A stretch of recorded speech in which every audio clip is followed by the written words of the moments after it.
बंदी छोड़ सतगुरु रामपाल जी परमेश्वर जी की जय हो। परम पिता परमात्मा सारी सृष्टि के रचनहार कुल मालिक असंख्य ब्रह्मांडों के स्वामी जगत गुरु तीनों लोकों में प्रवेश करके सबका भरण पोषण करने वाले राजाधिराज आत्माधार नाथों के नाथ देवों के देव महादेव सर्वेश्वर महेश्वर मृत्युंजय अजरो अमर आदि अनादि सनातनी प्रभु जगत पिता जगदीश्वर श्री श्री 1008 की उपाधि के वास्तविक अधिकारी अकाल मूरत शब्द स्वरूपी राम वासुदेव सर्वगतम ब्रह्म परम पूज्य प्रथम पूज्य परम संत परम पुरुष परम धनी परम दयालु सत्य कबीर हक्का कबीर अल्लाहु कबीर अल्लाहु अकबर बाखबर अल्लाह ताला जगत के तारणहार जगत के मुक्तिदाता जगत के जगन्नाथ हारे के सहारे हिंदुओं के राम मुसलमानों के अल्लाह सिखों के वाहेगुरु ईसाइयों के मसीह दया के सागर दयानिधि करुणा के सागर करुणानिधि स्वयंभू परिभू संकट मोचन कष्ट हरण मंगल करण दुख भंजन अविगत कबीर निर्विकार निर्विषम परमात्मा अलय अलेख सतगुरु आदि अनादि सतगुरु असली मर्यादा पुरुषोत्तम असली राम असली कृष्ण असली घनश्याम असली मुरारी राजाओं के राजा महाराजाओं के महाराजा शहंशाहों के शहंशाह सम्राटों के सम्राट भगवानों के भगवान अल्लाहों के अल्लाह प्रभुओं के प्रभु मसीहों के मसीह सच्चे वाहिगुरु बाबाओं के बाबा पीरों के पीर सेठों के सेठ जगत सेठ सावड़सा सेठ सर्वगुण संपन्न अनंत कोटि कलाओं के स्वामी अनंत कोटि ब्रह्मांडों के नायक योगियों में महायोगी ध्यानियों में महाध्यानी सिद्धों में परम सिद्ध ज्ञानियों में तत्वज्ञानी ब्रह्म ज्ञानी महाज्ञानी परम ज्ञानी सर्वश्रेष्ठ ज्ञानी विज्ञानी युवा कबीर समरथ कबीर असमवाद अमित ओजा सच्चे रहनुमा करीम अल्लाह सुभान अल्लाह दुनिया के अंतिम पैगंबर 8 सितंबर 1951 से गांव धनाना जिला सोनीपत हरियाणा भारतवर्ष की पावन भूमि पर प्रकट रियल कल की भगवान श्री नारायण साकार हरि श्री बाबा साहेब शब्द स्वरूपी राम संत श्रोमणी सतगुरु रामपाल जी परमेश्वर जी के चरण कमल में साध संगति से जुड़े हुए देश विदेश से हम सभी सत्सेवक भाई बहनों का अनंत कोटि दंडवत प्रणाम। सत्साई भाई और बहनों, दया पूज्य गुरुदेव भगवान की सतगुरु रामपाल जी परमेश्वर जी की सारी सृष्टि के मालिक की जिनके शुभ आशीर्वाद से आप और हम सभी भगत भाई बहन साध संगति से जुड़कर अपने आत्म कल्याण के लिए गुरुदेव के तत्व ज्ञान को आधार बनाकर भक्ति मार्ग पर दृढ़ता के साथ निरंतर आगे बढ़ रहे हैं। भाई और बहनों, पूज्य गुरुदेव जी के विशेष आशीर्वाद से उन्हीं के कर कमल से लिखित पवित्र पुस्तक कबीर सागर के सरलार्थ के ऊपर वीडियो बनाने की श्रृंखला जारी है। इसी श्रृंखला में आज हमारा ये 58 नंबर का वीडियो है। प्रत्येक वीडियो में गुरुदेव के आशीर्वाद से हमें कुछ न कुछ नया सीखने को मिलता है और गुरुदेव भगवान के कर कमल से लिखित होने के कारण इस पवित्र ग्रंथ को मात्र सुनने या पढ़ने से भी हम ढेर सारे पुण्य के भागी बनते हैं। तो कबीर चरित्र बोध के ऊपर वीडियो बनाए जा रहे हैं। इसी श्रृंखला में हम आगे बढ़ते हैं। पेज नंबर है 563 और आज का विषय है 12 पंथों के नाम। थोड़ा थोड़ा जानकारी परमात्मा हल्की हल्की सी जानकारी उपलब्ध करवा रहे हैं। कबीर सागर अध्याय कबीर चरित्र बोध पृष्ठ 1870 पर 12 पंथों के नाम लिखे हैं, जिनमें 12वां पंथ संत गरीबदास गांव छुड़ानी वाले का लिखा है। मैं रामपाल दास सन 1988 में संत गरीबदास जी के पंथ में संत स्वामी रामदेवानंद जी महाराज से दीक्षा लेकर जुड़ा हूँ। मैंने 17 फरवरी 1988 फाल्गुन अमावस्या को स्वामी रामदेवानंद जी से दीक्षा ली थी। ये दास रामपाल दास हरियाणा प्रांत में सिंचाई विभाग में सिविल कनिष्ठ अभियंता जूनियर इंजीनियर सिविल के पद पर सरकारी नौकरी करता था। स्वामी जी ने सितंबर 1993 में मुझे सत्संग तथा पाठ करने का आदेश दिया। मैं नौकरी भी करता था और छुट्टी वाले दिन पाठ तथा सत्संग भी करता था। फिर मार्च 1994 में मेरे को अपना उत्तराधिकारी बना दिया तथा नामदान करने का आदेश दे दिया। मैं मई 1995 तक तो छुट्टियों में केवल सेवा करता रहा, परंतु मई 1995 में सरकारी नौकरी से त्यागपत्र दे दिया, जो हरियाणा सरकार द्वारा सन 2000 में स्वीकृत किया गया है। नौकरी से त्यागपत्र देकर दिन रात परमेश्वर की सेवा में निकल पड़ा। हजारों की संख्या में नए भगत मेरे शिष्य हो गए। फाल्गुन शुदी प्रथमा एकम विक्रमी संवत 2054 यानी सन 1997 मार्च में परमेश्वर कबीर जी मुझे कुछ समय के लिए एक साधु वेश में मिले तथा कहा कि सार शब्द प्रदान करने का समय उचित है।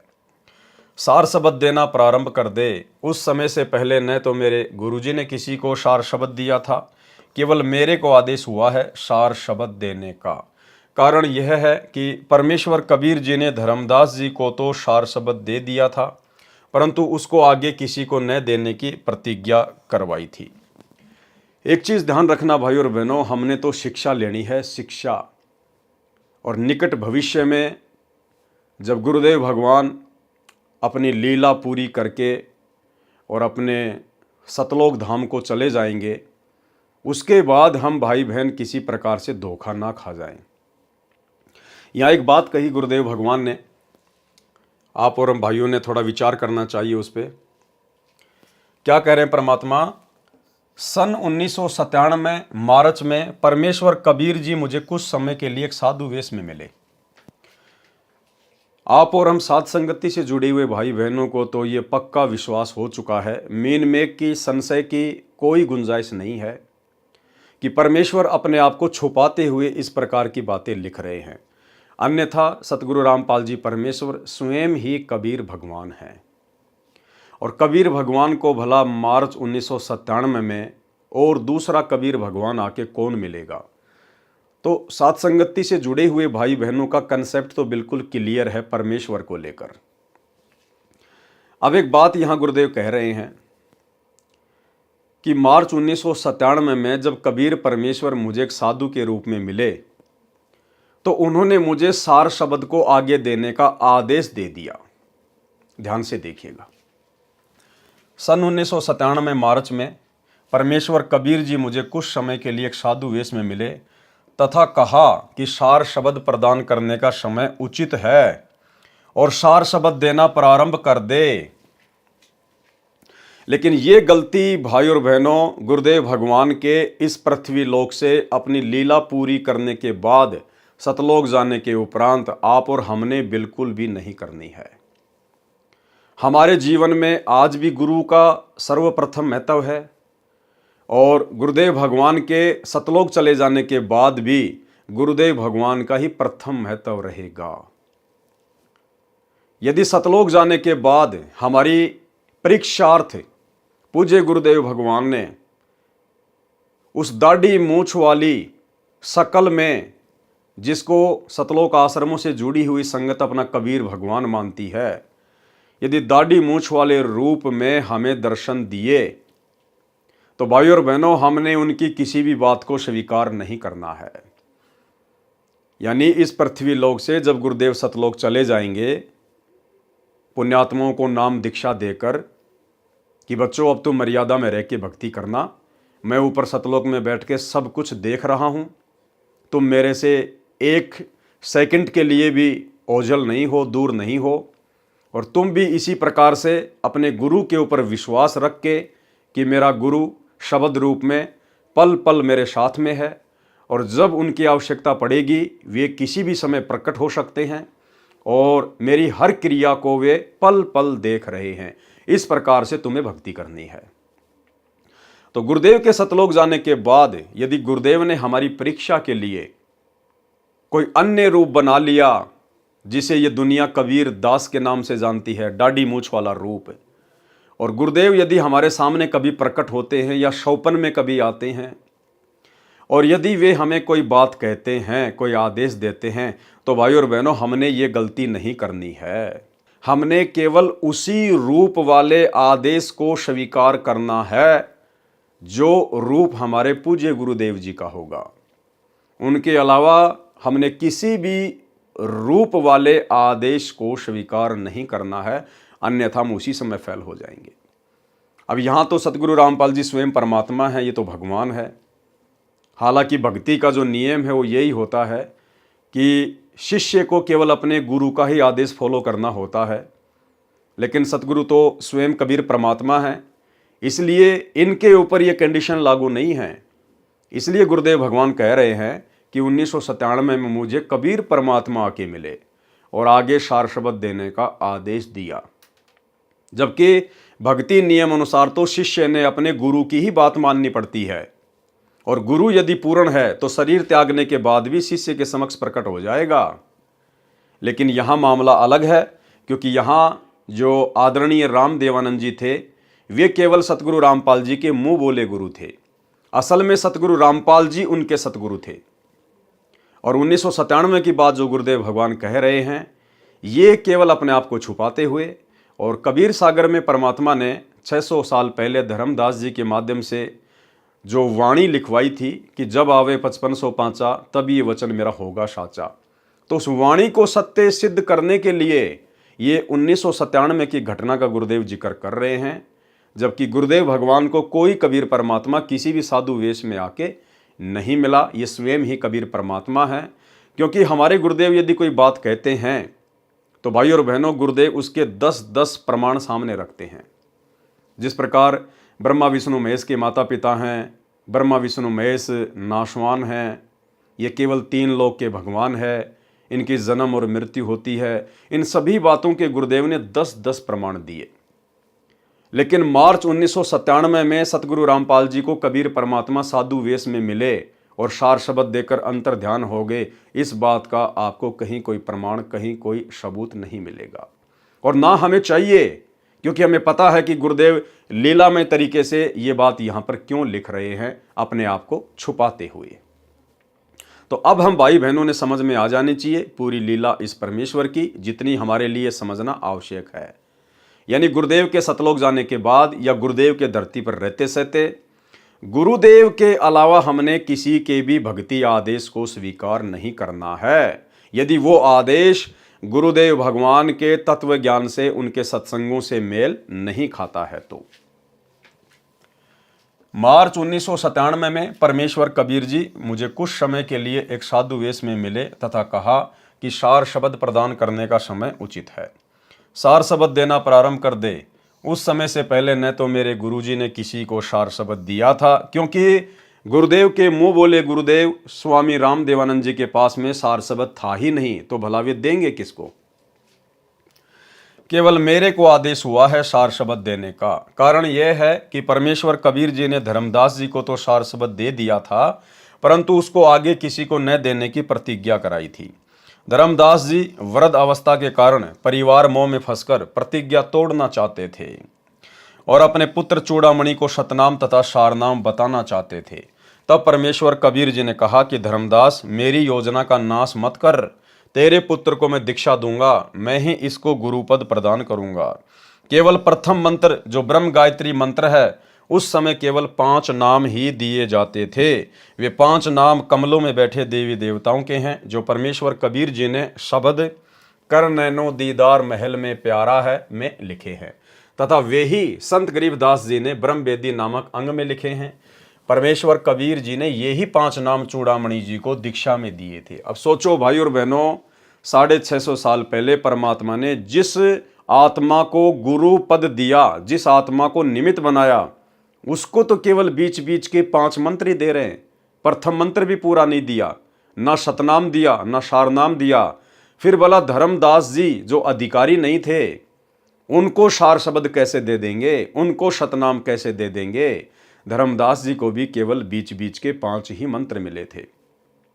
लेकिन यहां पर गुरुदेव भगवान ने इन बातों का जिक्र करना अति आवश्यक था, ताकि ये सिद्ध हो सके कि ये कबीर परमात्मा इस नाम दीक्षा के प्रोसीजर को 3 चरणों में पूरा करता है। केवल इस बात को सत्य सिद्ध करने के लिए कबीर सागर में इस प्रकार की बातें लिखी हुई हैं। अन्यथा धर्मदास जी को परमेश्वर जी ने कंप्लीट भक्ति का कोर्स नहीं दिया था, और सार शब्द सार नाम तो उस समय देना ही नहीं था। परमेश्वर ये सार शब्द तो उस आत्मा को देते हैं जो आत्मा स्वयं मिट जाएगी, लेकिन परमेश्वर की मर्यादाओं को खंडित नहीं होने देगी, अपने गुरुदेव के वचन को नहीं तोड़ेगी, वो आत्मा स्वयं टूट जाएगी। जबकि आगे चल के आप देखिएगा धर्मदास जी की क्या हालत हो गई। परिवार मोह में, अपने पुत्र मोह में इस कदर व्याकुल हो गए, परमात्मा के वचन को तोड़ने की सोच बैठे थे। देखिए आगे। तथा वे ही संत गरीबदास जी ने ब्रह्म वेदी नामक अंग में लिखे हैं। परमेश्वर कबीर जी ने यही 5 नाम चूड़ामणि जी को दीक्षा में दिए थे तथा इन्हीं को आगे दीक्षा रूप में देने का आदेश दिया था। चूड़ामणि जी को तो सतनाम जो 2 अक्षर का है, जिसमें एक ओम है तथा एक अन्य मंत्र है, भी नहीं दिया था। यानी चूड़ामणि जी को जो अधिकारी था उसको परमात्मा ने सतनाम भी नहीं दिया था। जब धर्मदास जी अधिक व्याकुल हो गए, कहा कि हे प्रभु, मेरे वंशजों को न तो सतनाम मिला न सार शब्द मिला, इनका कल्याण कैसे होगा? आप तो कह रहे हो कि तेरे 42 वंशों को पार करूंगा। परमेश्वर कबीर जी ने कहा कि जब कलयुग 5505 वर्ष पूरा होगा तब 12वां पंथ चल चुका होगा, जो काल मेरे नाम से चलाएगा। मैं उस 12वें पंथ में चलकर आऊंगा। क्या कह रहे हैं? मैं उस 12वें पंथ में चलकर आऊंगा। और पहले गुरुदेव भगवान जिक्र कर चुके हैं कि ये दास 17 फरवरी 1988 को गरीबदास जी के 12वें पंथ में आदरणीय रामदेवानंद जी से उपदेश प्राप्त करके आ चुका था। तो कबीर कौन हुआ? स्वयं हमारे गुरुदेव भगवान हुए। मैं उस 12वें पंथ में चलकर आऊंगा, तब सर्व सृष्टि दीक्षित होकर भक्ति करके पार होगी, तब तेरे वंशज भी पार होंगे। कबीर परमेश्वर जी ने धर्मदास जी की कमजोरी समझ ली थी। अब बताओ, ऐसी कमजोर आत्मा को जो आगे चलकर अपने गुरु के वचन को तोड़ने जा रही थी, क्या परमात्मा अंतर्यामी नहीं थे? क्या ऐसी आत्मा को परमात्मा वो अनमोल जड़ी बूटी सार शब्द देंगे? कभी नहीं। कबीर परमेश्वर जी ने धर्मदास जी की कमजोरी समझ ली थी। कहा था कि कबीर सागर अध्याय कबीर वाणी में पृष्ठ 137 983 पर, धर्मदास मेरी लाख दुहाई, मूल शब्द कहीं बार न जाई, पवित्र ज्ञान तुम जग में भाखो, मूल ज्ञान गोई तुम राखो। मूल ज्ञान बाहर जो पर ही, बिचली पीढ़ी हंस नहीं तरही, 33 अरब ज्ञान हम भाखा, मूल ज्ञान गोए हम राखा। मूल ज्ञान तुम तब लग छुपाई, जब लगी 12 पंथ मिट जाई। जीव धर्म बोध पृष्ठ 1937 पर लिखा है कि सत्य कबीर वचन, धर्मदास मेरी लाख दुहाई, सार शब्द बाहर ना जाई, सार शब्द बाहर जो परी है, बिचली पीढ़ी हंस नहीं तरी है। युगन युगन तुम सेवा कीन्या, सार शब्द तब ही पहचीन्या, अंकुरी जीव होए जो कोई, सार शब्द अधिकारी सोई। धर्मदास तब वचन उचारा, तारो मोहि सहित परिवारा, पितामह सखा समेता, सब ही पार कर कृपा के नेता। तेई अवसर सतगुरु विशाना, का मांगे कछु मांग न जाना, तारो सकल सृष्टि को भाई, तुम तो आप रे उरझाई। या में नहीं कछु दोष तुम्हारा, काल पुरुष तुमरी मति मारा। परमेश्वर कबीर जी ने धर्मदास जी से कहा था कि यह वास्तविक मूल ज्ञान तथा सार शब्द कहीं बाहर यानी तेरे मेरे से अन्य के पास न जाए। यदि यह सार शब्द बाहर चला गया तो बिचली पीढ़ी यानी जब कलयुग 5505 वर्ष बीतेगा, वह कलयुग में भक्ति का मध्य वाला चरण होगा। वह बिचली पीढ़ी का समय कहा है कि हंस पार नहीं हो पाएंगे। कबीर परमेश्वर जी ने कबीर सागर में कबीर वाणी पृष्ठ 137 983 पर स्पष्ट किया है कि प्रथम चरण कलयुग निर्याना, तब मगर मांडो मैदाना। भावार्थ, परमेश्वर कबीर जी ने कलयुग का प्रथम चरण यानी प्रथम पीढ़ी का समय वह कहा है जिस समय वे मगहर नगर से सशरीर सत्यलोक गए थे। इसलिए कहा है कि वह प्रथम चरण होगा। फिर कलयुग के अंत में तो कोई भी व्यक्ति योग्य नहीं रहेगा, सब कृतघ्नी हो जाएंगे। इसलिए बिचली पीढ़ी का समय वह बताया है जब कलयुग 5505 वर्ष पूरा हो जाएगा। इसलिए कहा था कि उस समय तक ये सार शब्द तथा यथार्थ ज्ञान गुप्त रखना है। यह भी स्पष्ट किया है कि मैंने 33 अरब वाणी बोल दी है, परंतु मूल ज्ञान तत्व ज्ञान गुप्त ही रखा है। वह तो 13वें पंथ में आकर सब अंधेरा मिटाऊंगा। क्या कह रहे हैं? वह तो 13वें पंथ में आकर, ये नहीं कहा कि 13वें पंथ में अपनी आत्मा को भेजकर। और जहां जहां परमेश्वर इस प्रकार के शब्दों का यूज करते हैं कि मैं अपना अंश भेजूंगा, तो भाई और बहनों, गुरुदेव भगवान अपने आप को छुपाते हैं और जगह जगह परमात्मा स्पष्ट भी कर रहे हैं कि वह तो 13वें पंथ में आकर सब अंधेरा मिटाऊंगा। और वैसे भी भाई और बहनों, इस काल लोक में फैला ये अज्ञान का अंधेरा उस कबीर परमेश्वर के अलावा भला और मिटा भी कौन सकता है। कबीर बानी पृष्ठ 134 980 पर 13 पंथों के गुण बताए हैं। कहा है कि 12वें पंथ होए उजियारा, 13वें पंथ मिटे शकल अंधियारा। यानी 12वां पंथ जो गरीबदास जी का था, उसमें केवल परमेश्वर के ज्ञान का हल्का हल्का उजियारा होगा, संपूर्ण ज्ञान नहीं होगा। और जब 13वां पंथ शुरू हो जाएगा सन 1994 में, उसके बाद 13वें पंथ मिटे शकल अंधियारा, यानी अज्ञान का फिर नामो निशान ही समाप्त हो जाएगा पूरे विश्व से। भावार्थ, 12वां पंथ संत गरीबदास जी का है। उनके द्वारा परमेश्वर कबीर जी ने अपनी महिमा तथा यथार्थ ज्ञान की वाणी गूढ़ शब्दों में बुलवाई तथा लिखवाई। अब ये दास रामपाल दास उसी संत गरीबदास जी के पंथ से जुड़ा है। ये 13वां पंथ है। अब सब अज्ञान अंधेरा समाप्त हो गया है। कबीर सागर में जीव धर्म बोध पेज 1937 1938 पर जो वाणी ऊपर लिखी है, उनमें धर्मदास जी ने परमेश्वर कबीर जी से याचना की है कि हे प्रभु, मेरे पितामह यानी दादा पिता तथा परिवार को पार कर दो। तब परमेश्वर कबीर जी ने कहा कि तूने क्या मांगा, तुम्हें मांगना भी नहीं आया, मैं तो सारी सृष्टि को पार कर दूं, ये तेरा दोष नहीं है, तेरी बुद्धि काल निरंजन ने समाप्त कर दी है। अब बताओ भाई और बहनों, सार शब्द देने की बाद की बातें हो रही हैं। ये परमात्मा कह रहे हैं तेरी बुद्धि काल ने समाप्त कर दी है। तो वो अंतर्यामी परमात्मा भला धर्मदास जी को कैसे सार शब्द दे देते। तुम्हें मांगना भी नहीं आया, मैं तो सारी सृष्टि को पार कर दूं, ये तेरा दोष नहीं है, तेरी बुद्धि काल निरंजन ने समाप्त कर दी है। अधिक ज्ञान अनुराग सागर के सारांश में पढ़ें, उसमें स्पष्ट किया है कि तेरे 42 पीढ़ी के यानी बिंद वालों की मुक्ति नाद यानी जो शिष्य परंपरा से गुरु पद पर होगा उससे होगी, यानी सतगुरु रामपाल जी से। अनुराग सागर पृष्ठ 138 256 से 142 260 तक के सारांश में इसी पुस्तक में पढ़ें। अनुराग सागर के पृष्ठ 142 260 पर बिंद तुम्हारा नाद संग जावे, देखत दूत मन ही पछतावे। यानी धर्मदास जी की जो वंश परंपरा वाले हैं, जो दामा खेड़ा वाले हैं या अन्य जो नकली कबीर पंथी हैं, वो यदि बिंद तुम्हारा यानी धर्मदास जी का बिंद, धर्मदास जी के वंशज नाद संग जावे। नाद कौन? सतगुरु रामपाल जी परमेश्वर, जो कि शिष्य परंपरा के तहत जिन्होंने 1994 में अपना 13वां कबीर पंथ शुरू किया है। उसके बाद देखत दूत मन ही पछतावे, उसके बाद जो काल के दूत हैं वो मन ही मन में पछताएंगे कि ये आत्माएं तो पार हो जाएंगी। परमेश्वर कबीर जी ने जान लिया कि धर्मदास को कोई भी मेरी शिक्षा प्रभाव नहीं कर रही है। अब देखो भाई और बहनों, आपको कितने प्रमाण मिलेंगे कि धर्मदास जी को परमेश्वर ने ओरिजिनल सार शब्द नहीं दिया, ओरिजिनल सार नाम नहीं दिया। यहां बार बार क्या कह रहे हैं गुरुदेव कि धर्मदास के ऊपर मेरी एक भी शिक्षा का असर नहीं हुआ, एक भी शिक्षा का। तो भला कैसे उनको सार नाम दे देते परमात्मा।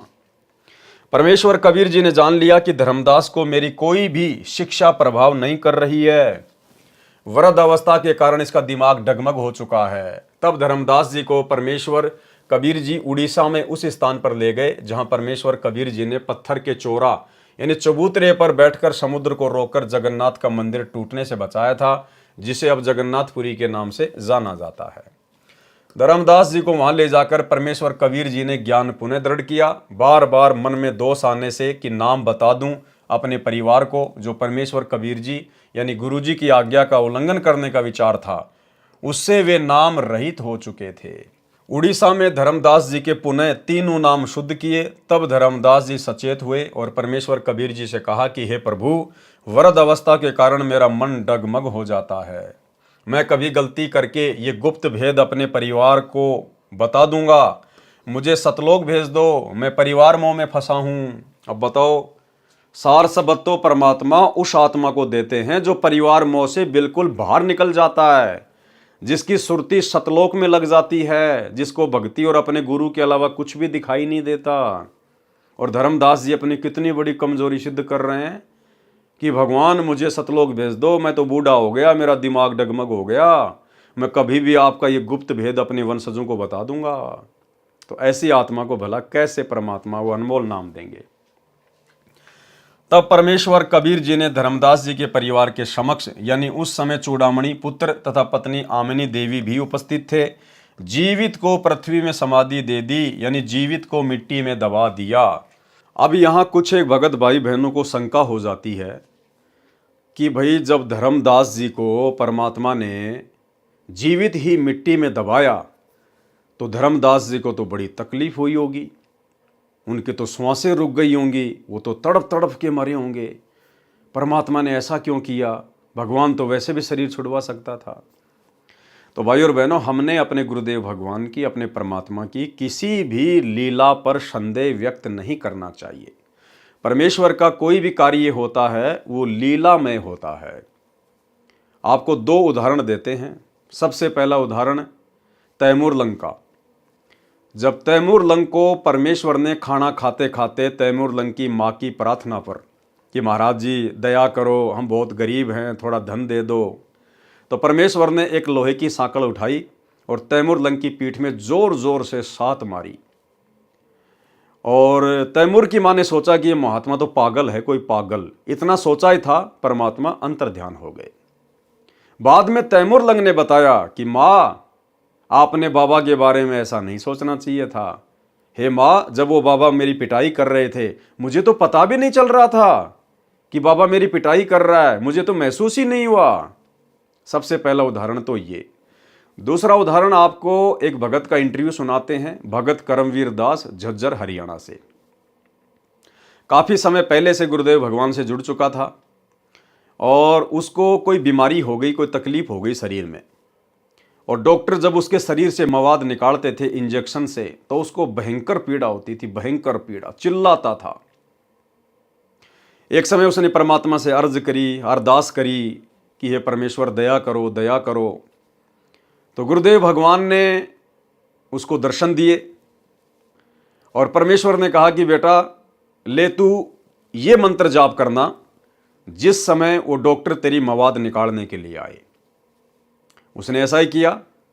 जिस समय डॉक्टर आए उसने वो शब्द उच्चारण किया जो भी गुरुदेव भगवान ने उसको दिया, और उसके बाद उसको महसूस भी नहीं हुआ कि डॉक्टरों ने कब मेरे शरीर से मवाद निकाल ली है। डॉक्टर भी हैरान कि भाई आज आप चिल्लाए क्यों नहीं, आप रोए क्यों नहीं, आपको तो हम लोग जो है पकड़ पकड़ के मवाद निकाला करते थे और आज हमने उसी प्रोसीजर से मवाद निकाली है और आपको महसूस भी नहीं हुआ।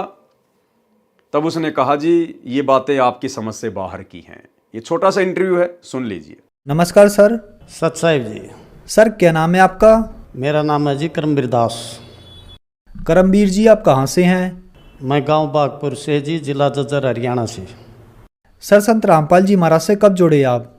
मैं संत रामपाल जी महाराज से जी सन 2004 में कबीर प्रकट दिवस पर। सर संत रामपाल जी महाराज से नाम उपदेश लेने से पहले क्या आप कोई भक्ति साधना भी करते थे?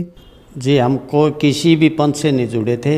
एक गांव में दादा दुनियाड़ा की मंडी थी जी, वहाँ पर मंगलवार को जोत लगाते थे, प्रसाद चढ़ाते थे जी। वैसे मैं गुड़गामा भी गया, हमारे पास बेरी देवी का मंदिर है, वहाँ भी धोख मारते थे जी। मेन मतलब हम किसी की पूजा नहीं करते थे जी। सर जी उनकी हमें भक्ति का उनका ज्ञान ही नहीं था। हम देवी की पूजा करते थे, कढ़ाई करते थे, लेकिन देवी का असली मंत्र का भी नहीं पता था। तो उनसे लाभ क्या होता हमें? कुछ भी नहीं जी। सर संत रामपाल जी महाराज से नाम दीक्षा लेने के बाद आपको क्या लाभ हुए? संत रामपाल जी महाराज से नाम लेने के बाद जी बहुत फ़ायदे हुए जी। पहला फायदा तो यही हुआ मेरे को कि मैं 2006 में जब करोथा कांड आर्य समाज ने किया तो जी आर्य समाज जी मेरी परचून की दुकान थी, गांव में अकेला था और धूम्रपान की कोई चीज़ न रखने के कारण मैं गांव में प्रसिद्ध था। मेरे को यही बोलते थे भाई रामपाल की दुकान पर जाएंगे, तो गैल पढ़ लिए जी। मैंने जी नाम खंडित कर दिया तो एक ने मेरे पे गाल दी जी और मैं बहुत तगड़ा बीमार हो गया। उससे पहले मेरी भविष्यवाणी हो रही थी कि जब आप 42 साल के हो जाएंगे तो आपकी डेथ हो जाएगी, लेकिन वो भविष्यवाणी मैं भूल गया था जी। तो गाल गलने के बाद में मैं इतना बीमार पड़ गया जी, मेरे को पता ही नहीं मेरे साथ क्या हो रहा है। कहीं से भी दवाई लूँ जी, कोई भी दवाई असर नहीं करें। तो मैं एक दिन गुरुजी ने रात को 12 बजे जब काल कहते हैं कि ये तपशिला पर भूनता है, तो मेरे को महसूस हो रहा था जी, मेरे को मन बिल्कुल नंगा और तपशिला पर काल मेरे को भून रहा था। गुरुजी ने आकर मेरे हाथ पकड़ कर उठाया और कहा, बेटे क्या कर रहे हो? क्या करूं गुरुजी, कि मेरे साथ बंदर गैल पड़ लिए, इसलिए मैंने नाम खंडित कर दिया जी। गुरुजी ने कहा, जी आपको पहले ही सूचित किया गया था कि 2006 में एक तूफान आएगा, लेकिन हम तुच्छ बुद्धि जीव उसको नहीं समझ सके जी। उसके बाद जी मैं मेडिकल में गया। मेडिकल में गुरुजी को मेरे साक्षात दर्शन होते रहे जी। जब जोतबत्ती करता तो गुरुजी जैसे आप मेरे सामने हैं ये है, तो ऐसे गुरुजी मेरे पास रहते और मैं गुरुजी से बातें करता रहता।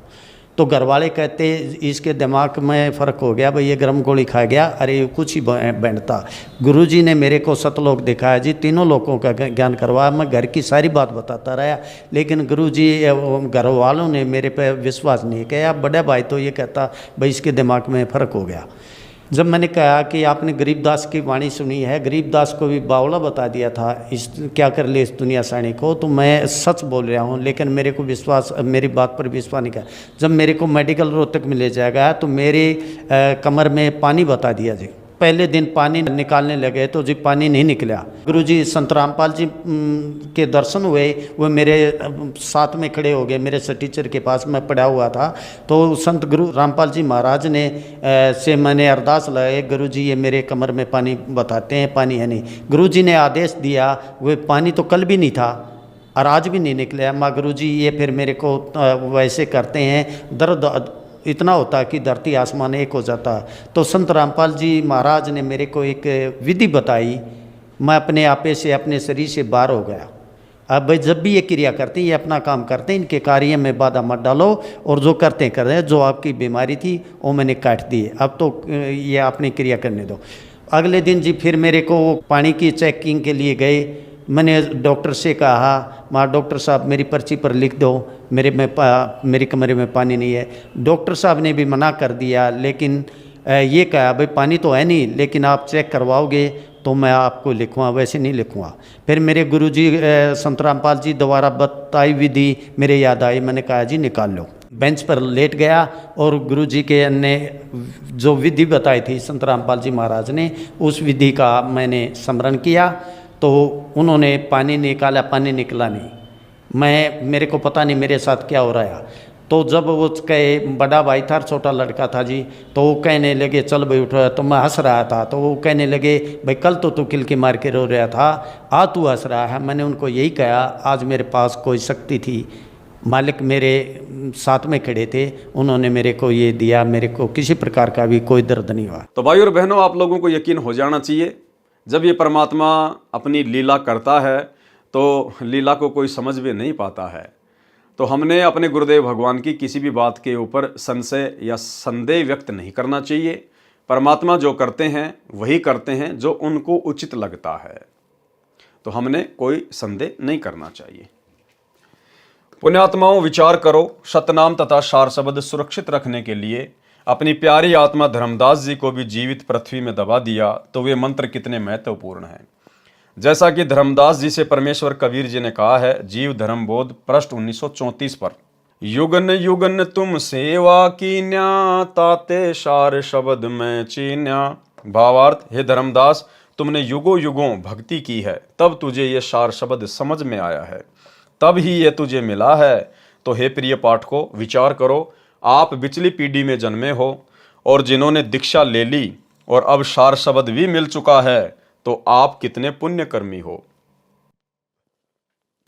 इसलिए ये दीक्षा लेकर मर्यादा में रहकर भक्ति करके कल्याण करवाना। संत गरीबदास जी ने कहा है कि ये संसार समझदा नाही, कहंदा शाम दोपहरे नू, गरीबदास ये वक्त जात है, रो गए इस पैरे नू। कबीर चरित्र बोध पृष्ठ 1870 पर 12 पंथों के नाम लिखे हैं। नंबर 1, नारायण दास का पंथ। वास्तु में ये चूड़ामणि वाला पंथ है जो धर्मदास के वंश द्वारा दामाखेड़ा में चलाया जा रहा है। पूरा विवरण इसी पुस्तक में कबीर बाणी के पृष्ठ 134 980 से 137 983 तक के सारांश में पढ़ें, जिस पर पहले वीडियो बन चुका है।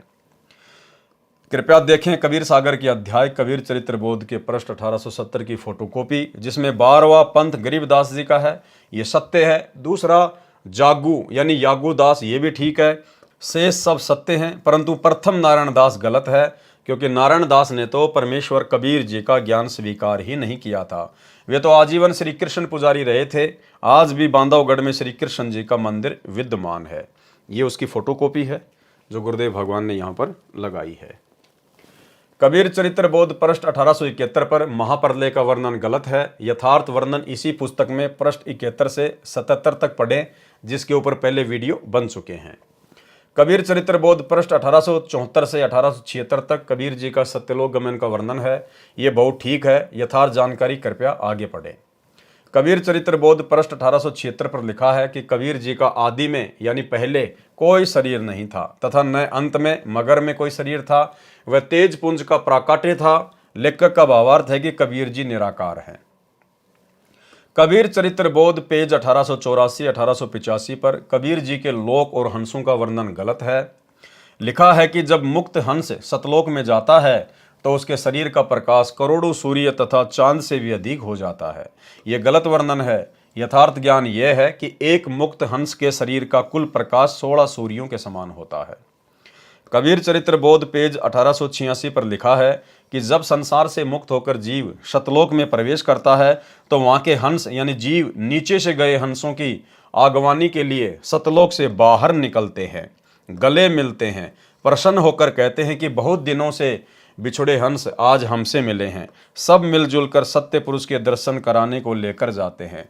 सत्य पुरुष के निकट जाकर दंडवत प्रणाम करते हैं। शतलोक में वास यानी निवास करते हैं। आओ विचार करें। एक तरफ तो कबीर पंथी कहते हैं कि शतलोक में सत्य पुरुष केवल प्रकाश है, साकार नहीं है। फिर सत्य पुरुष के दर्शन करना, उसके निकट जाकर दंडवत प्रणाम करना, ये भी लिखा है। फिर लिखा है कि जब नीचे से मुक्त सतलोक जाते हैं तो वहाँ के निवासी सतलोक से बाहर निकल कर आते हैं। क्या सतलोक कोई चूहों का घर या बिल है? उससे निकल कर बाहर आते हैं। यह है उआबाई का ज्ञान जो अनुभवहीन व्यक्तियों द्वारा कहा गया है। यथार्थ ज्ञान आप जी इसी पुस्तक में सृष्टि रचना में पढ़ें। कबीर चरित्र बोध में आप जी ने सत्य तथा असत्य ज्ञान पढ़ा। कबीर चरित्र बोध तो बहुत है, परंतु यहाँ लिखने लगूं तो इतनी मोटी पुस्तक और तैयार हो जाएगी, इसलिए यह अलग से लिखी जाएगी। फिर भी परमेश्वर को पहचानने के लिए पर्याप्त विवरण लिखा है।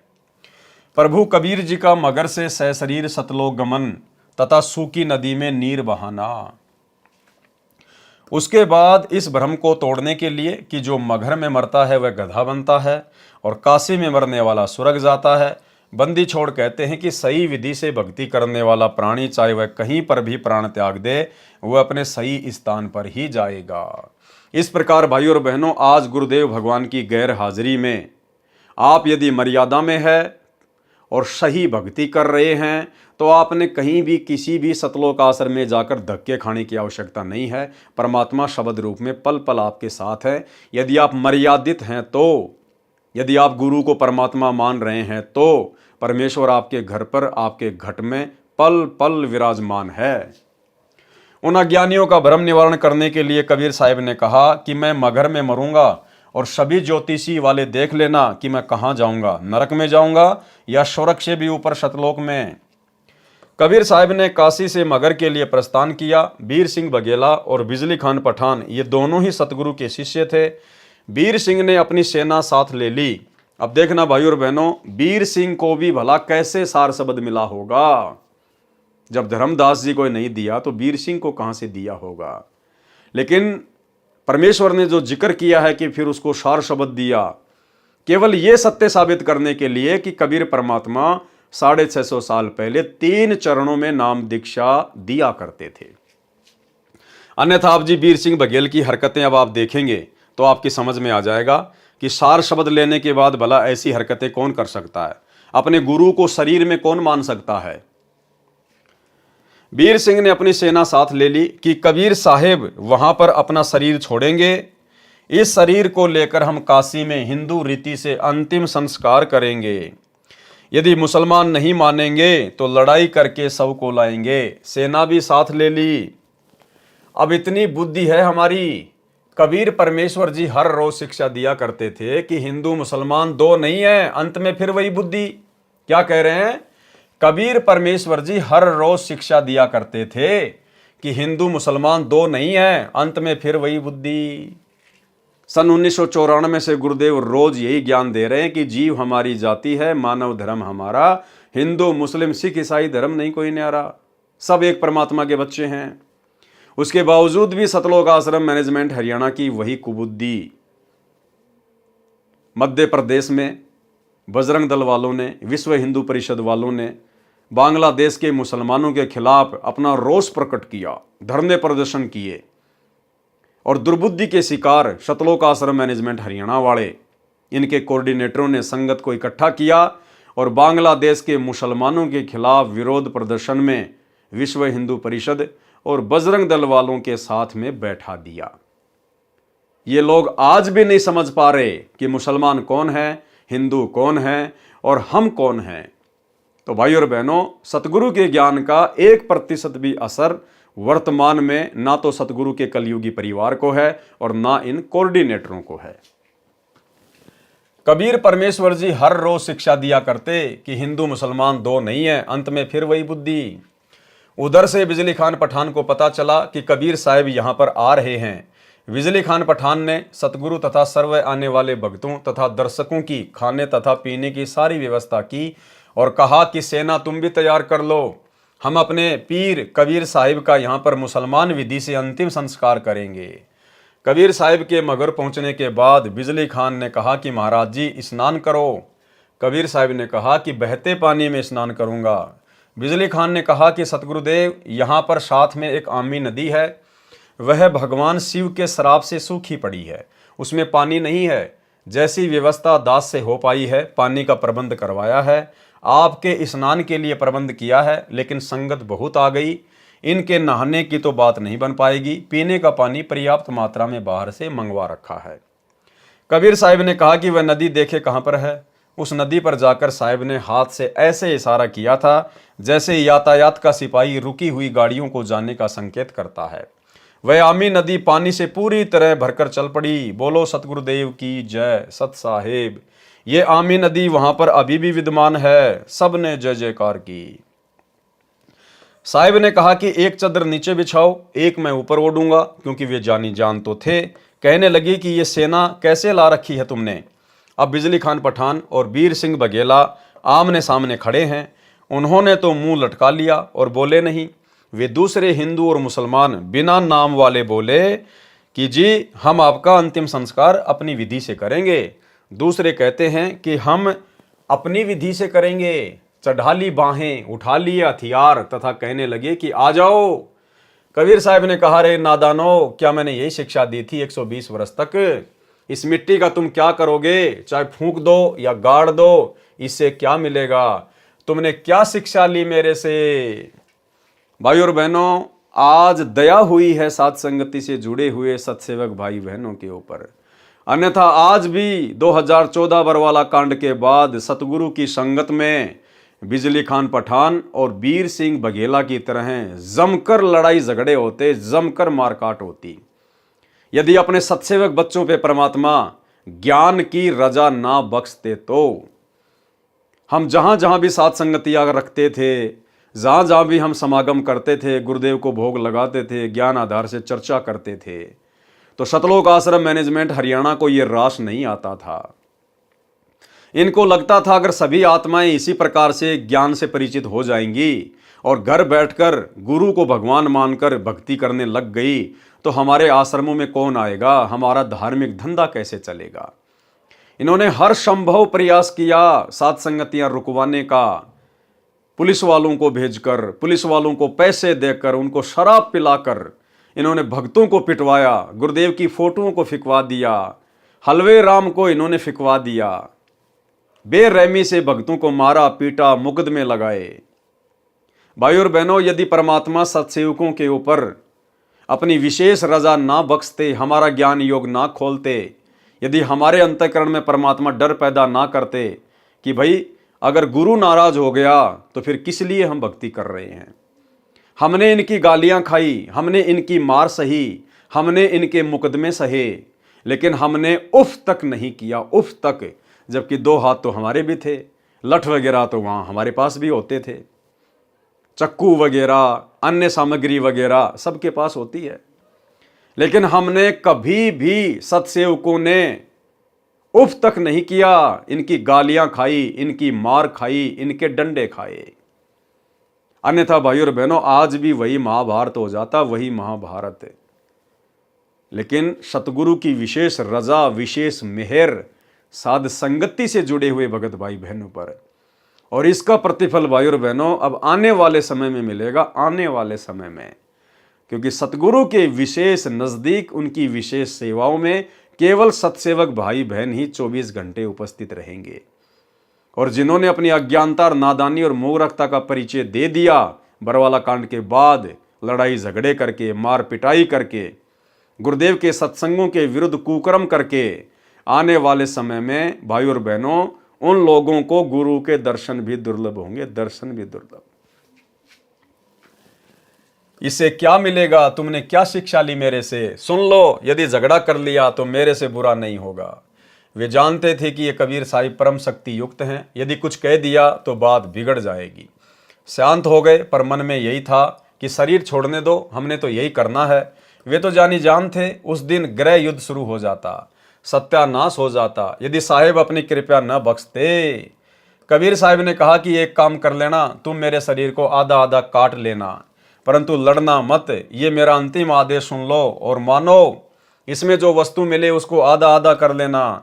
महीना माघ शुक्ल पक्ष तिथि एकादशी, विक्रमी संवत 1575, 1575 सन 1518 को कबीर साहिब ने एक चदर नीचे बिछाई और एक ऊपर ओढ़ ली। कुछ फूल कबीर साहिब के नीचे वाली चदर पर 2 इंच मोटाई में बिछा दिए। थोड़ी सी देर में आकाशवाणी हुई कि मैं तो जा रहा हूँ सतलोक में, सुरग से भी ऊपर, देख लो चद्दर उठाकर, इसमें कोई शव नहीं है। जो वस्तु है वे आधी आधी ले लेना, परंतु लड़ना नहीं। जब चद्दर उठाई तो सुगंधित फूलों का ढेर शव के समान ऊंचा मिला। बोलो सतगुरुदेव की जय, सत साहिब।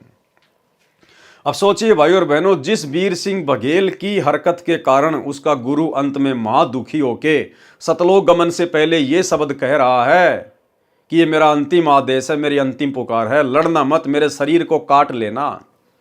भला उस वीर सिंह बघेल को परमात्मा ने कैसे सार शब्द दिया होगा।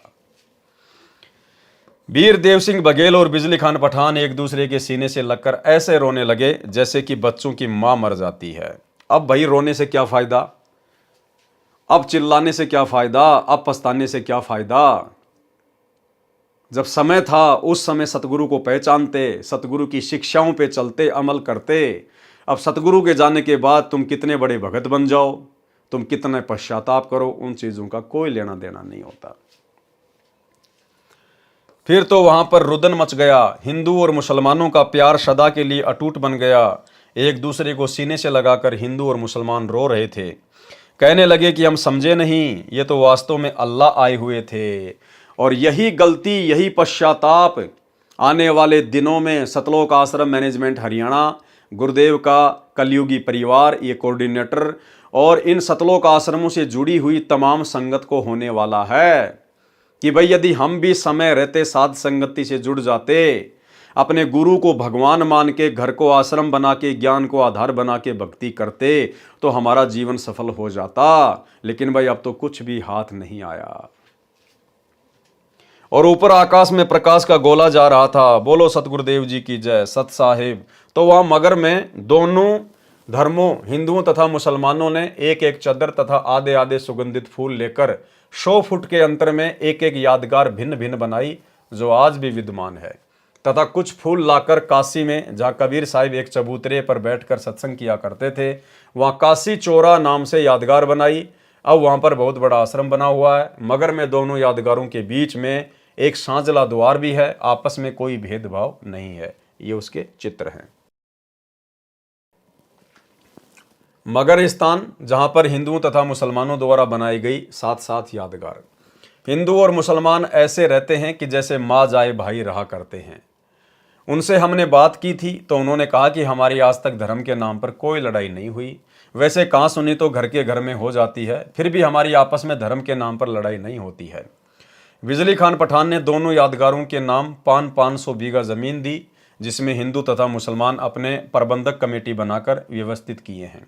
ये दास संत रामपाल दास जी महाराज अपने सैकड़ों सेवकों सहित 3 बार इस ऐतिहासिक धार्मिक स्थल को देखकर आ चुके हैं। वहां जाकर ऐसा लगता है जैसे हमने सच्चाई का खजाना प्राप्त हो गया हो। बोलो सतगुरुदेव जी की जय। सत साहेब। गरीबदास जी महाराज जी की वाणी से पारक का अंग। चले कबीर मगर के ताई, तहां वहां फूलन सेज बिछाई। दोनों दिन अधिक प्रभाऊं, दोषी दुश्मन और सब साऊ। तहां बिजली खा चले पठाना, वीर सिंह बघेला पद परवाना। काशी उमटी चली मगर को, कोई न पावे तास डगर को। वैरागी सन्यासी जोगी, चले मगर को शब्द वियोगी। 3 रोज में पहुँचे जाई, तहां वहां सुमरण राम खुदाई। दहूं दीन है बाहां जोरी, शस्त्र बांधी लिए भय गोरी। वह गाड़े वह जारन कहीं, दोनों दिन अधिक सो फही। तहां कबीर कहीं एक भाषा, शस्त्र करे सो ताही तलाका। शस्त्र करे सो हमरा द्रोही।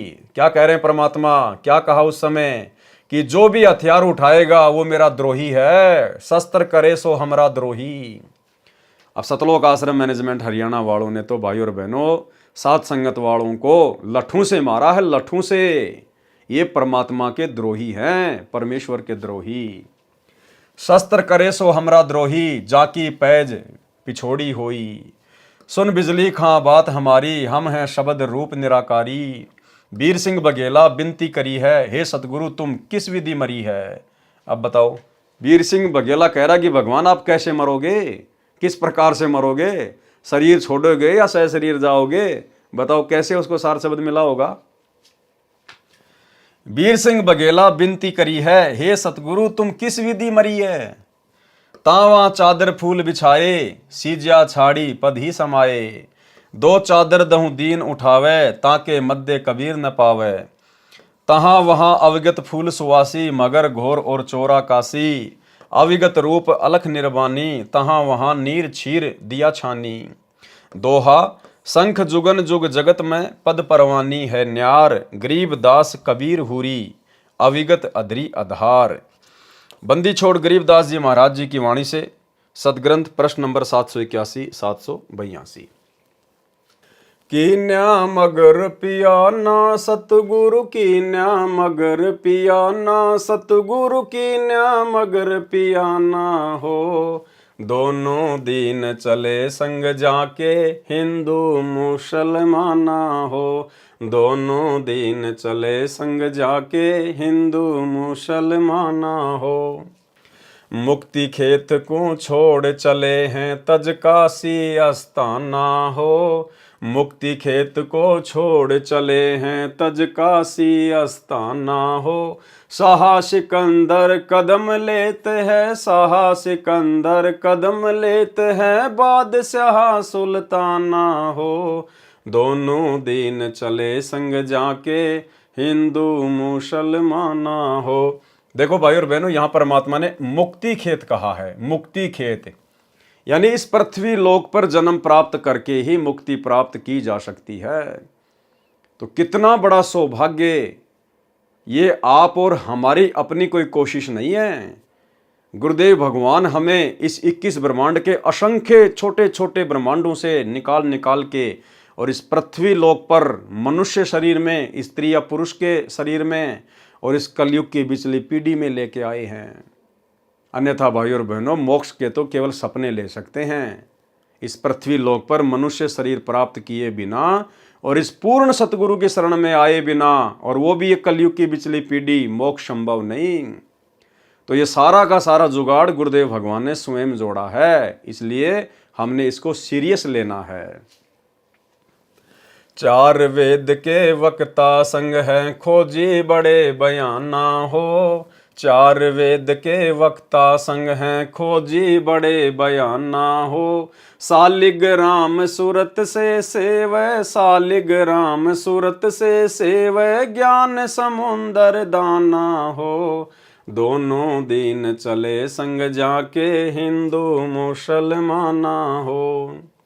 सट दर्शन जाके संग चाले, गावत वाणी नाना हो। सट दर्शन जाके संग चाले, गावत वाणी नाना हो। अपना अपना इष्ट संभाले, अपना अपना इष्ट संभाले, बाचे पोथी पाना हो। दोनों दिन चले संग जाके, हिंदू मुसलमाना हो। चादर फूल बिछाए, सतगुरु देखे सकल जिहाना हो। चादर फूल बिछाए, सतगुरु देखे सकल जिहाना हो। चार दाग से रहत जुले दी, चार दाग से रहत जुले दी, अविगत अलख अमाना हो। दोनों दिन चले संग जाके, हिंदू मुसलमाना हो। वीर सिंह बघेला कर विनती, बिजली खान पठाना हो। वीर सिंह बघेला कर विनती, बिजली खान पठाना हो। दो चादर बख्शीस करी है, दो चादर बख्शीस करी है, दीन्यायो परवाना हो। दोनों दिन चले संग जाके, हिंदू मुसलमाना हो। नूर नूर निर्गुण पद मेला, देख भय हैराना हो। नूर नूर निर्गुण पद मेला, देख भय हैराना हो। पद ल्यो लीन भय अविनाशी, पद ल्यो लीन भय अविनाशी, पाए पिंड ना प्राणा हो। दोनों दिन चले संग जाके, हिंदू मुसलमाना हो। शब्द स्वरूप साहेब सरबंगी, शब्दें शब्द समाना हो। शब्द स्वरूप साहेब सरबंगी, शब्दें शब्द समाना हो। दास गरीब कबीर अरस में, दास गरीब कबीर अरस में, फर्क ध्वजा निशाना हो। दोनों दिन चले संग जाके, हिंदू मुसलमाना हो। जब कबीर साहेब सतलोक जा रहे थे, उस समय आदि माया प्रकृति ने फिर जाल बिछाया। एक सुंदर स्त्री अप्सरा का रूप बनाकर कबीर साहेब को भोग विलास के लिए प्रेरित करती है। ये शिक्षा है भाई और बहनों, आप और हमारे लिए। जिस प्रकार हमारा यहाँ से शरीर छूटेगा और जब हम सूक्ष्म शरीर में ऊपर की यात्रा करेंगे त्रिकुटी के लिए, तो इसी प्रकार से भाई और बहनों आप और हमारे साथ भी छलबल किए जाएंगे 72 करोड़ अप्सराओं के द्वारा। अन्य जो युवा सुंदर सुंदर जो काल के दूत होंगे, जो पुरुष होंगे, उनके द्वारा माता बहनों को अपने षड्यंत्र में फंसाने के लिए। और जैसी हमारी सोच भोग विलास को लेकर, गंदे कर्मों को लेकर, जैसी हमारी सोच इस पृथ्वी लोक पर स्थूल शरीर में रहेगी, ज्यों की त्यों सूक्ष्म शरीर में विद्यमान रहेगी। और जिसके सूक्ष्म शरीर में वो सोच विद्यमान होगी, वो भाई और बहनों 101% इस काल के षड्यंत्र में फंसेगा। इसलिए परमेश्वर अपनी वाणियों में कहते हैं कि भग भोग्या भग उपजय, और भग से बचा न कोई, और जो कोई भग से बचे भगत कहावे सोई। यानी जिस दिन आप इस भोग विलास वाले कर्म से दूर होंगे, उस दिन तो आपकी भक्ति शुरू होगी। आप वास्तव में एक भगत की कैटेगरी में समझे जाएंगे। तो ये आप और हम भगत भाई बहनों के लिए शिक्षा है। और देखो कितनी बड़ी रजा कर दी गुरुदेव भगवान ने साध संगति से जुड़ी हुई आत्माओं के ऊपर। इसलिए दास बार बार कहता है कि जो साध संगति है वो पूर्ण मोक्ष प्राप्ति के लिए सतगुरु रामपाल जी भगवान का ट्रेनिंग सेंटर है। यदि आप सतलोक के लिए एक नेक हंस बन सकते हैं तो साध संगति से जुड़कर ही बन सकते हैं, दूसरा कोई तरीका नहीं है। और गुरुदेव भगवान के विशेष आशीर्वाद से, उनकी रजा के बिना तो यह संभव ही नहीं है कि युवा अवस्था में 25-25, 30-30 वर्ष की उम्र में सतसेवक भाई बहन आपस में जो पहले पति पत्नी के रिश्ते में थे, अब भाई बहन के रिश्ते में कन्वर्ट हो चुके हैं। कुछ एक आत्माओं को तो ये ज्ञान यहाँ तक समझ में आ गया, उनको तो इतना भय पैदा हो गया है कि भाई अगर गुरुदेव भगवान के इसार जेल से बाहर आने से पहले पहले विशेषकर यदि सत्सेवकों ने इस कुक्रम से दूरी नहीं बनाई तो क्या पता भाई हमारा नंबर पड़े या ना पड़े। और उन्होंने ज्ञान को आधार बनाकर आपस में सलाह मशवरा करके सहमति करके दोनों ने, भगत और भगतमती ने, कि भाई भाड़ में जाए, ठीक है, शादी का हमारा संस्कार था वो पूरा हो गया है, दोनों मिलके अपनी भक्ति करेंगे। ना जाने ये कर्म भोग विलास वाले हम कितने असंख्य जन्मों से करते हुए आ रहे हैं। आज हमारे नाम के कितने गांव बसे होंगे, हमें क्या मिला, हमें क्या प्राप्त हुआ सिवाय लक 84 के। तो ये शरीर तो हमने अपने गुरुदेव के चरणों में समर्पित करना पड़ेगा। कोटि शीश तूने दे दिए यम राजा की फेट, एक शीश दे के देख ले सतगुरु अपने की भेंट। तो उन भाई बहनों ने तो, जिनके संतान भी नहीं हैं, उन्होंने भी भाई बहन के रिश्ते कायम कर लिए कि भैया मुक्ति चाहिए, मोक्ष चाहिए। ये कुकर्म करते तो असंख्य जन्म बीत गए। और यदि भाई और बहनों हमारी यही भावना यहाँ पर बनी रही तो जैसे ही हमारा शरीर छूटेगा तो सूक्ष्म शरीर में वही भावना रहेगी और काल हमें झप लेगा, क्योंकि ये तो हमें महसूस होगा ही नहीं कि हम त्रिकुटी की यात्रा पे जा रहे हैं। महसूस यही होगा कि हम तो किसी समागम में जा रहे हैं, सत्संग में जा रहे हैं, पता ही नहीं चलेगा। और वो हरकतें कर बैठेंगे, मन में वो दोष पैदा कर बैठेंगे। तो गुरुदेव भगवान अपने ऊपर लेकर आप और हमें समझा रहे हैं कि जब मैं मगहर से ऊपर जाने लगा, एक आम संत का रूप बनाकर, वो माया, वो दुर्गा मुझे पहचान नहीं पाई, मुझे जान नहीं पाई, और मेरे ऊपर डोरे डालने के लिए, मुझे अपने साथ में भोग विलास के लिए प्रेरित करने के लिए एक सुंदर स्त्री का रूप बनाकर, जिसको देखते आदमी पागल हो जाए, ऐसा रूप बना के मेरे सामने आई। गुरुदेव समझाना चाह रहे हैं कि तुम्हारे साथ भी यही होगा। इसलिए अपनी उस गंदी सोच को, उस गंदे कर्म को इस पृथ्वी पर, इस स्थूल शरीर में ज्ञान को आधार बना के त्याग दो। जब कबीर साहिब सतलोक जा रहे थे, उस समय आदि माया प्रकृति ने फिर जाल बिछाया। एक सुंदर स्त्री अप्सरा का रूप बनाकर कबीर साहिब को भोग विलास के लिए प्रेरित करती है। शब्द बंदी छोड़ गरीबदास जी महाराज जी की वाणी से, सदग्रंथ साहिब पेज नंबर 782। देखा मगर जहूरा सतगुरु, देखा मगर जहूरा सतगुरु, देखा मगर जहूरा हो। काशी में कीर्ति कर चाले, झिलमिल देही नूरा हो। काशी में कीर्ति कर चाले, झिलमिल देही नूरा हो। माया आदि अरस से उतरी बनी अप्सरा हूरा हो। माया आदि अरस से उतरी बनी अप्सरा हूरा हो। हम तो बरे कबीर पुरुष को, हम तो बरे कबीर पुरुष को, तू है दुल्ला पूरा हो। काशी में कीर्ति कर चाले, झिलमिल देही नूरा हो।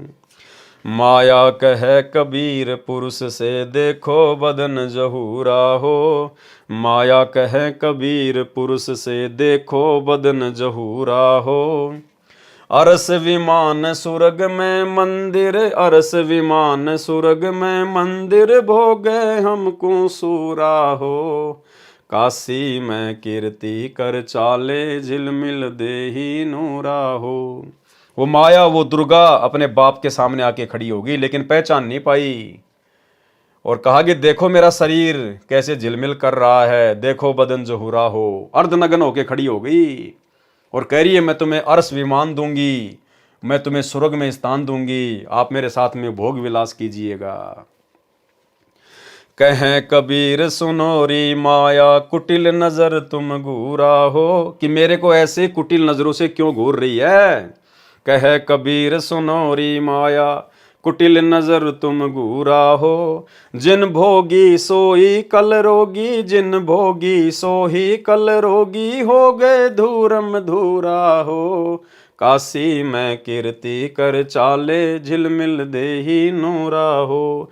कहते इस माया को, माया के बहुत सारे रूप बताए परमात्मा ने, इसमें स्त्री भोग भी एक माया है। और कहते हैं जिन जिन लोगों ने इस माया को भोगा है, मेरी शरण में आने के बाद, कहते हैं वो हमेशा नीचे ही गिरा है। माया कहे कबीर पुरुष से मैं हूँ जग से दूरा हो। माया कहे कबीर पुरुष से मैं हूँ जग से दूरा हो। मैं तुम्हारी पटरानी दासी, मैं तुम्हारी पटरानी दासी, राखों पलक हजूरा हो। काशी में कीर्ति कर चाले, झिलमिल देही नूरा हो। कहें कबीर सुनोरी माया, तुम हो लड्डू बूरा हो। कहें कबीर सुनोरी माया, तुम हो लड्डू बूरा हो। जो तुझे खावे सो बह जावे, जो तुझे खावे सो बह जावे, तास अकल के कूरा हो। यानी वो भगत जो मेरी शरण में आने के बाद भी तेरे चक्कर में पड़ा रहता है, कहते हैं वो तो बुद्धि से भ्रष्ट है। जो तुझे खावे सो बह जावे, जो तुझे खावे सो बह जावे, तास अकल के कूरा हो। काशी में कीर्ति कर चाले, झिलमिल देही नूरा हो। श्वेत मुकुट जहाँ श्वेत छतर है, बाजै अनहद तूरा हो। श्वेत मुकुट जहाँ श्वेत छतर है, बाजै अनहद तूरा हो। दास गरीब कहे सुनि माया, दास गरीब कहे सुनि माया, हमसे रहियो दूरा हो। काशी में कीर्ति कर चाले, झिलमिल नेही दूरा हो। कबीर सागर सरलार्थ वाणी। माया सतगुरु से अटकी, माया सतगुरु से अटकी।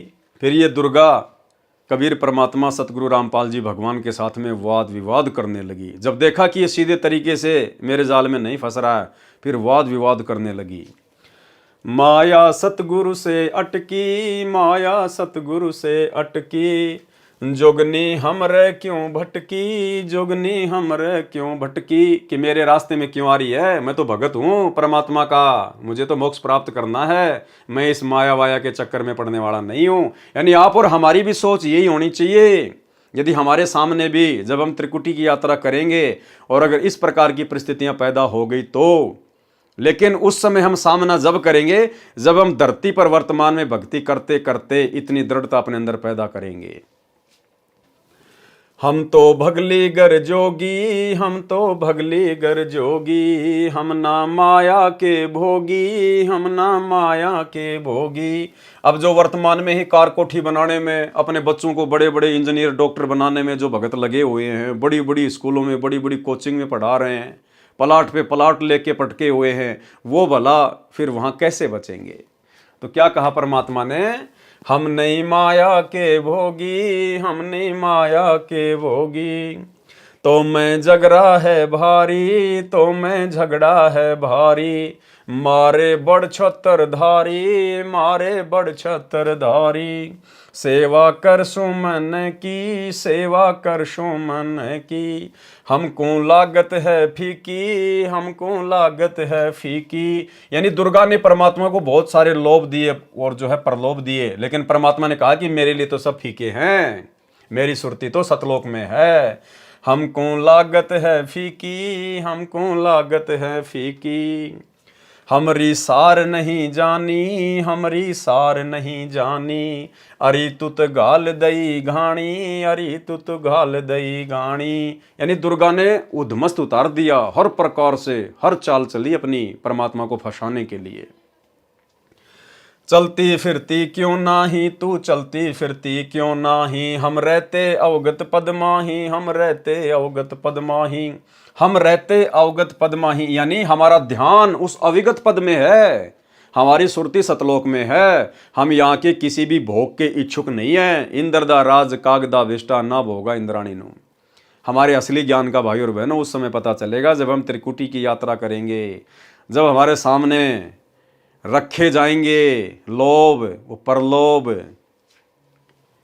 अरे तू गैली है गोली, अरे तू गैली है गोली, कि तू तो महानीच है, दाग लगावेगी चोली, दाग लगावेगी चोली। कि मेरी भक्ति को बर्बाद करेगी, तू मेरे ऊपर दाग लगाएगी, मेरे परमात्मा का नाम खंड करवाएगी। मेरा अंजन है नूरी, मेरा अंजन है नूरी, अंदर में कै कस्तूरी, अंदर में कै कस्तूरी, यानी अपनी विशेषता बता रही है कि मैं तेरे को कितना आनंद दूंगी। तुम किसी राजा पे जाओ, तुम किसी राजा पे जाओ, परमात्मा कह रहे हैं जो तुझे भोगने का इच्छुक है ना, ऐसे राजा महाराजाओं के पास जाओ, हम तो भगत हैं, हम इस चक्कर में नहीं पड़ने वाले, ये सब कुछ छोड़ छाड़ के तो हम आए हैं।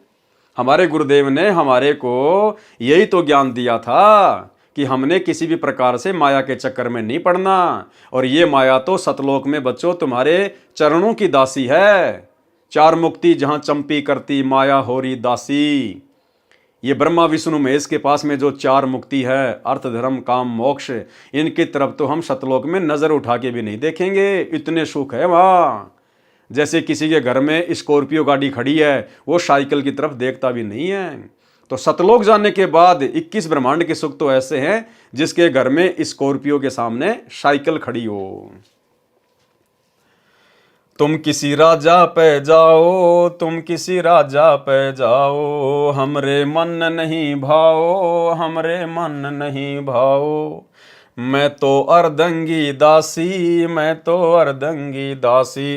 तो परमात्मा ने क्या समझाया कि आप भक्तों ने भी इसी प्रकार से जवाब देना है कि भैया मैं तो सतलोक का वासी हूं, अब मैं सतलोक का वासी होने जा रहा हूं, अब नहीं फंसने वाले।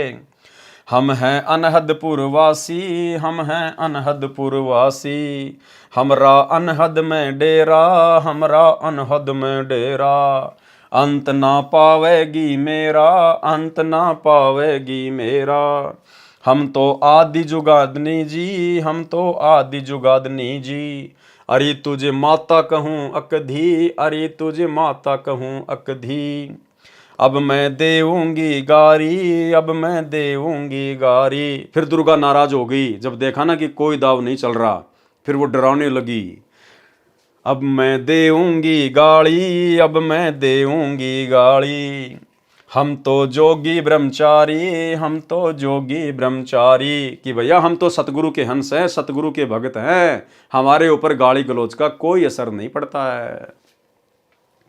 आसन बांधूंगी जिंदा, आसन बांधूंगी जिंदा, गल में डारूंगी फंदा, गल में डारूंगी फंदा, आसन मुक्तारी माई, आसन मुक्तारी माई, तीनों लोक ना अंघाई, तीनों लोक ना अंघाई, हमरे द्वारे क्यों रोवो, हमरे द्वारे क्यों रोवो, किसी राजा राणे कूंजो, किसी राजा राणे कूंजो, कि मेरे पास में तेरी पार नहीं बसाएगी, तू ऐसों के पास जा जहां पर तेरी दाल गले।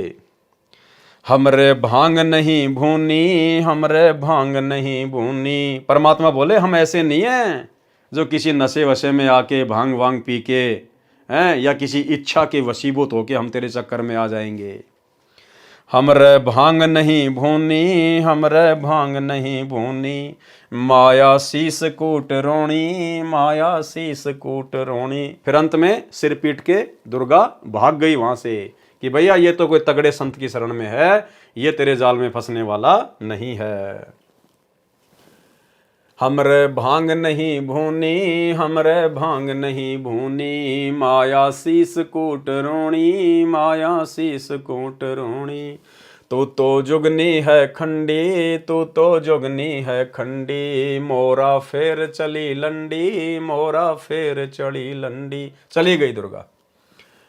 आगे शब्द लिखा है परमात्मा ने, आज मोहे दर्शन दियो जी कबीर, आज मोहे दर्शन दियो जी कबीर, सतलोक से चल कर आए, सतलोक से चल कर आए, काटन यम की जंजीर, आज मोहे दर्शन दियो जी कबीर, आज मोहे दर्शन दियो जी कबीर, थारे दर्शन से मारे पाप कटत हैं, थारे दर्शन से मारे पाप कटत हैं, निर्मल होवे जी शरीर, आज मोहे दर्शन दियो जी कबीर, आज मोहे दर्शन दियो जी कबीर। अमृत भोजन मारे सतगुरु जी मैं, अमृत भोजन मारे सतगुरु जी मैं, शब्द दूध की खीर आज मोहे दर्शन दियो जी कबीर, आज मोहे दर्शन दियो जी कबीर।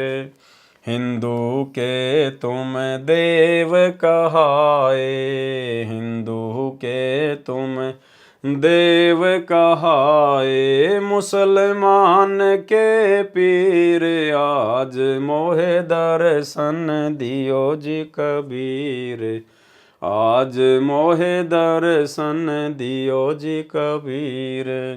दोनों दीन का झगड़ा छिड़ गया, दोनों दीन का झगड़ा छिड़ गया, टोए न पाए शरीर आज मोहे दर्शन दियो जी कबीर, आज मोहे दर्शन दियो जी कबीर।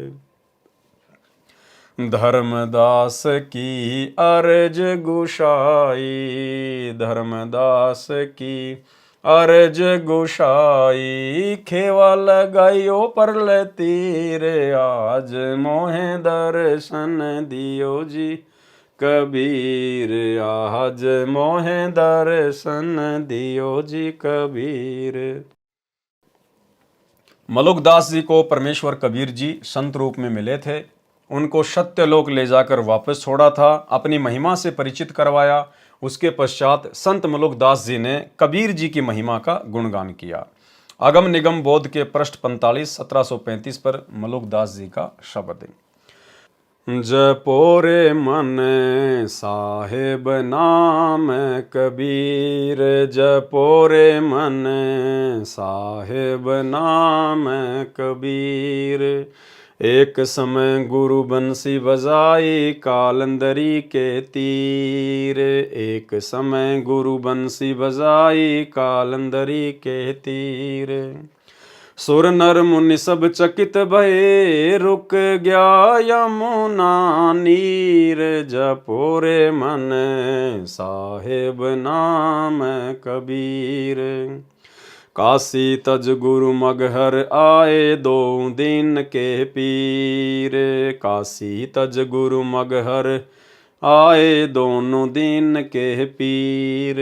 कोई गाड़े कोई अग्नि जलावे, कोई गाड़े कोई अग्नि जलावे, नेक न धरते धीर, जपोरे मन साहेब नाम कबीर, जपोरे मन साहेब नाम कबीर। चार दाग से सतगुरु न्यारा अजरो अमर शरीर, चार दाग से सतगुरु न्यारा अजरो अमर। जगन्नाथ का मंदिर बचाया, जगन्नाथ का मंदिर बचाया, ऐसे गहर गंभीर, जपोरे मन साहिब नाम कबीर, जपोरे मन साहिब नाम कबीर। दास मलुक सलूक कहता है, खोजो कसम कबीर। संत दादू दास जी को कबीर जी ने शरण में लिया। श्री दादू जी को 7 वर्ष की आयु में जिंदा बाबा के स्वरूप में परमेश्वर जी मिले थे। उस समय कई अन्य हम उम्र बच्चे भी खेल रहे थे। परमेश्वर कबीर जी ने अपने कमंडल से कुछ जल पान के पत्ते को कटोरे की तरह बनाकर पिलाया तथा प्रथम नाम देकर सतलोक ले गए। दादू जी 3 दिन रात अचेत यानी कोमा में रहे, फिर सचेत हुए तथा कबीर जी का गुणगान किया। जो बच्चे श्री दादू जी के साथ खेल रहे थे उन्होंने गांव में आकर बताया कि एक बूढ़ा बाबा आया था, उसने जादू जंत्र का जल दादू को पिलाया था, परंतु दादू जी ने बताया था कि जिन मोकू निज नाम दिया सोए सतगुरु हमारे, दादू दूसरा कोई नहीं कबीर सिरजनहार। दादू नाम कबीर की जय कोई लेवे ओट, ताको कबू लागे नहीं काल बजर की चोट। केरी नाम कबीर है विषम काल गजराज, दादू भजन परताप से भागै सुनत आवाज। अब हो तेरी सब मिटे जन्म मरण की पीर, श्वास उसास सुमर ले दादू नाम कबीर। स्पष्टीकरण, संत मलुकदास जी तथा संत दादू दास जी को परमेश्वर संत गरीबदास जी की तरह सतलोक जाने के पश्चात मिले थे। ये प्रकरण कबीर सागर में नहीं था, बाद में लिखा गया है। अगम निगम बोध पेज 44 1734 पर नानक जी का शब्द है, वाह वाह कबीर गुरु पूरा है, वाह वाह कबीर गुरु पूरा है। पूरे गुरु की मैं बलि जाऊं, पूरे गुरु की मैं बलि जाऊं, जाका सकल जहूरा है, वाह वाह कबीर गुरु पूरा है, वाह वाह कबीर गुरु पूरा है। अधर दुलूचे पड़े गुरुवन के, अधुर दुलूचे पड़े गुरुवन के, शिव ब्रह्मा जासूरा है, वाह वाह कबीर गुरु पूरा है, वाह वाह कबीर गुरु पूरा है। श्वेत ध्वजा फरकत गुरुवन की, श्वेत ध्वजा फरकत गुरुवन की, बाजत अनहद तूरा है, वाह वाह कबीर गुरु पूरा है, वाह वाह कबीर गुरु पूरा है। पूर्ण कबीर सकल घट दरस, पूर्ण कबीर सकल घट दरस, हरदम हाल हजूरा है, वाह वाह कबीर गुरु पूरा है, वाह वाह कबीर गुरु पूरा है। नाम कबीर जप बड़े भागी, नाम कबीर जप बड़े भागी, नानक चरण को धूरा है, वाह वाह कबीर गुरु पूरा है, वाह वाह कबीर गुरु पूरा है। अगम निगम बोध पेज 46 पर प्रमाण दिया है कि महादेव जी के पूज्य इष्ट देव कबीर परमेश्वर जी हैं। ये बोध सागर से उसकी फोटोकॉपी है, जो कि ये बनावटी है। ये जो संस्कृत है ये किसी कबीर पंथी ने अपनी तरफ से बना के लिखी हुई है। ये फोटोकॉपी कबीर सागर के अध्याय अगम निगम बोध के पेज 46 की है। इसमें किसी अन्य ने यह महादेव पार्वती का प्रकरण लिखा है। यह शुद्ध संस्कृत नहीं है। फिर भी सच्चाई यह है कि पार्वती ने पूछा कि आप जिस कबीर की महिमा बताते हो वह कौन है। श्री शिव जी ने गोल मोल उत्तर दिया, कैसे कर्ता वैसे ब्रह्म तथा रैसे सब में रमणे के कारण परमात्मा कबीर कहलाता है। वास्तव में परमेश्वर कबीर जी तीनों देवताओं श्री ब्रह्मा जी, श्री विष्णु जी तथा श्री शिव जी को उनके लोकों में जाकर मिले थे, उनको शिष्य बनाया था। संत गरीबदास जी ने इसको बहुत अच्छा सत्य वर्णन किया है। वह इस प्रकार है, आदि अंत हमरे नाही, नई मध्य मिलावा मूल, ब्रह्मा ज्ञान सुनाइया धरी पिंडा अस्तूल। श्वेत भूमि को हम गए जहाँ विष्णु विशंबर नाथ, हरियम हीरा नाम दे अष्ट कमल दल स्वात। हम बैरागी ब्रह्म पद सन्यासी महादेव, सोहम नाम दिया शंकर को करे हमारी सेव। आप जी ने पढ़ा कि शिव जी ने कबीर जी को अपना प्रभु माना है। उपरोक्त वर्णन में परमेश्वर कबीर जी ने काल ब्रह्म तथा उसके पुत्रों की पूजा का ज्ञान तथा लाभ हानि बताई। परमेश्वर जी ने स्पष्ट किया है कि कबीर तीन देव की जो करते भक्ति, उनकी कबूना होवे मुक्ति। ब्रह्मा विष्णु महेश माया और धर्मराया कहिए, इन पांचों मिल प्रपंच बनाया, वाणी हमरी लइए। कबीर सागर के अध्याय कबीर चरित्र बोध का सारांश संपूर्ण हुआ। सत साहिब। तो भाइयों और बहनों, आज के वीडियो में केवल इतना ही। पूज्य गुरुदेव भगवान के आशीर्वाद से कल रात्रि 8 बजे फिर से एक नए वीडियो में एक विशेष जानकारी के साथ परमात्मा की बहुत ही मार्मिक वाणियाँ आदि ग्रंथ से, सदग्रंथ साहिब से परमेश्वर की वाणियों को हम पढ़ेंगे। अति आनंद आएगा क्योंकि ये स्वयं सिद्ध वाणियाँ हैं। तो कल रात्रि 8 बजे सभी भाई बहन फिर से लाइव जुड़िए दास के फेसबुक पेज पवन दास इस लाइव के ऊपर। तब तक गुरुदेव भगवान हम सबको आज्ञा दें, इजाज़त दें, आशीर्वाद दें। बंदी छोड़ सतगुरु रामपाल जी भगवान की जय हो।